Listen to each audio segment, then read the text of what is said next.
Hello friends, एक बार फिर गुरु grammar classes में स्वागत है। स्टूडेंट काफ़ी जो है दिक्कत हो रही है और शिक्षण संस्थाएं भी बंद हो चल रही हैं, जिसकी वजह से शिक्षण संस्था में तो पढ़ाना ठीक नहीं है।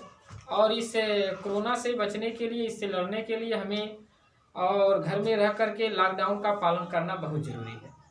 लेकिन आपका पढ़ाई नुकसान नहीं होने देंगे।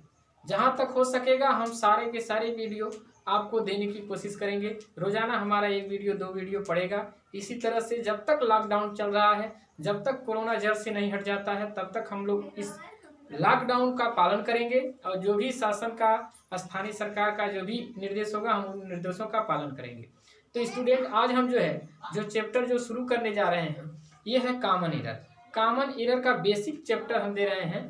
वो बेसिक चैप्टर ये है कि कॉमन एरर हर एक, यानी कि पूरे पार्ट ऑफ स्पीच का बनेगा कॉमन एरर।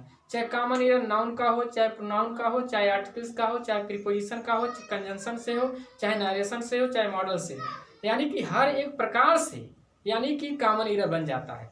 उसी कॉमन एरर को दूर करने के लिए, कॉमन एरर है क्या? अक्सर लोग बोलचाल में, लिखने में, ग्रामेटिकल रूप से कहीं कहीं सामान्यतः गलतियां कर देते हैं, इसी को कॉमन एरर करते हैं। लेकिन कॉमन एरर के साथ साथ आपको कॉमन एरर तभी समझ में आएगा जब कॉमन एरर के साथ साथ हम ये बतलाएंगे कि उसकी जड़ पर काम करेंगे। जब जड़ पे आप काम करेंगे तो कॉमन एरर होगा ही नहीं। यानी कि बेसिक कंसेप्ट आप जब पकड़ लेंगे तो आपसे कॉमन एरर बहुत कम बनेंगी। इस प्रकार से हम यानी कि अपनी गलतियों को सुधारते सुधारते उस स्तर पर पहुंचेंगे, अपने आप को चेक करेंगे कि हम कहाँ तक, किस लेवल तक सही हुए हैं। तो आइए आज हम यानी कॉमन एरर से संबंधित कुछ एग्जाम्पल लिख रहे हैं, आप देख करके बताइएगा। जैसे एग्जाम्पल हमने लिखा, he is a doctor. He is a doctor. हमने लिखा ही इज डॉक्टर। हमने लिखा ही इज द डॉक्टर।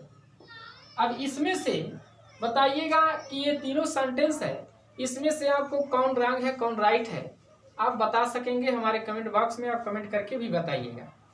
तो पहला सेंटेंस में आप देखेंगे, पहले सेंटेंस में कितने लोग राइट मानते हैं इसे। तो अगर पहला सेंटेंस देखा जाए, पहले हम नीचे से आते हैं, ही इज द डॉक्टर, यह कितने लोगों को सही लग रहा होगा? जबकि ये सेंटेंस आपका, यानी कि आप ये यूँ कह सकते हैं कि 99% ये सही है, 99%। लेकिन जो दूसरा सेकंड है वो क्या है हमारा, वो सेंटेंस हमारा पूर्णतः गलत है। अब तीसरा का रहा, फर्स्ट जो है वो सेंटेंस हमारा बिल्कुल राइट है। अब इसमें टाइप और मिस्टेक किसका रहा? आर्टिकल्स का। अगर आर्टिकल्स को आप बेहतरीन ढंग से नहीं पढ़े होंगे तो आप नहीं जान पाएंगे। इस तरह से पहले सेंटेंस में हमने कॉमन एरर यानी कि मिस्टेक ऑफ आर्टिकल सिखाया। अब आर्टिकल्स का बेसिक कंसेप्ट क्या है? देखिए, ये नाउन है और नाउन का ये जड़ होता है। नाउन एक फैक्ट है कि अपने साथ वह आर्टिकल लेगा ही लेगा। अब इसमें आर्टिकल कौन लेगा? ए लेगा, एन लेगा कि द लेगा? तो बात की बात है, वो पढ़ा दिया जाएगा। लेकिन ये नाउन है तो नाउन है तो आर्टिकल लेगा। अब किस बेस पर ए लेगा? एन तो लगेगा नहीं, इसलिए ए लगेगा कि द लगेगा। द वाला भी सही है, ए वाला सही है। तो इस प्रकार से हम आर्टिकल जब पढ़ाएंगे डिटेल रूप से, तो वहां पर हम बता देंगे कि कब ए लगेगा, कब द लगेगा, कब एन लगेगा। लेकिन पहले आप कॉमन एरर है तो उससे जानिए। अब देखिए, he is a doctor, he is doctor, कुछ लोग इसको भी सही मानेंगे, लेकिन ये 100% गलत है। नीचे वाला भी सही है और ऊपर वाला 100% सही है। अब इस तरह से कुछ सेंटेंस हम और भी देंगे। डस्टर का है ठीक। अब देखिए, चूंकि अब कुछ सेंटेंस और भी हम लिख रहे हैं। जैसे मान लीजिए हमने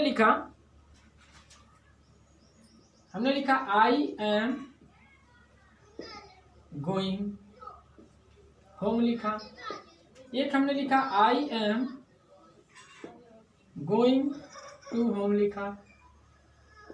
ठीक। अब I am going to the home. अब हमने लिखा आई एम गोइंग। अगर सेंटेंस पूरा नहीं दिखाई देता हो तो हम बोल रहे हैं, लास्ट वाला हम लिखे I am going to the home. तो इस प्रकार से अब देखेंगे तो यानी कि फर्स्ट वाला 100% सही है, सेकंड वाला गलत है, थर्ड वाला भी गलत है। अब क्यों? क्योंकि होम एक क्या है? एडवर्ब है, ये नाउन नहीं है, एडवर्ब है। जब एडवर्ब का हम चैप्टर पढ़ाएंगे तो उसमें बता देंगे कि होम कैसे एडवर्ब, इसको सिद्ध कर देंगे, प्रूफ कर देंगे। लेकिन ये बात जानिए, होम एक एडवर्ब है और एडवर्ब के पहले प्रीपोजिशन टू का और द का प्रयोग नहीं करते, न तो आर्टिकल्स होम के पहले लगेगा न तो प्रीपोजिशन लगेगा। इस प्रकार टाइप ऑफ क्या हो गया? प्रीपोजिशन। मिस्टेक ऑफ यानी कि प्रीपोजिशन हो गया। इस प्रकार आप देखेंगे ये सेंटेंस भी गलत हो गया, इसलिए आई एम गोइंग होम सही होगा। इस प्रकार से और भी सेंटेंस हैं।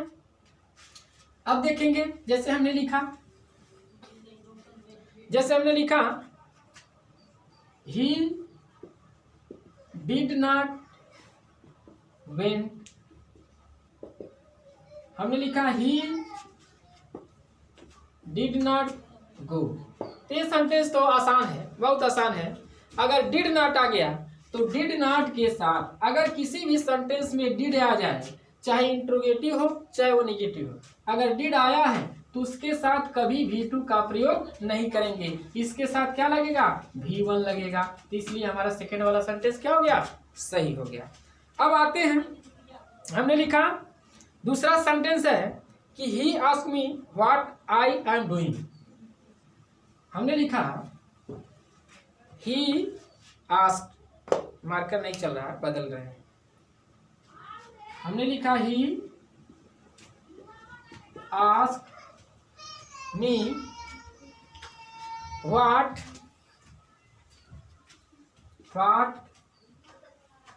है व्हाट आई एम डूइंग।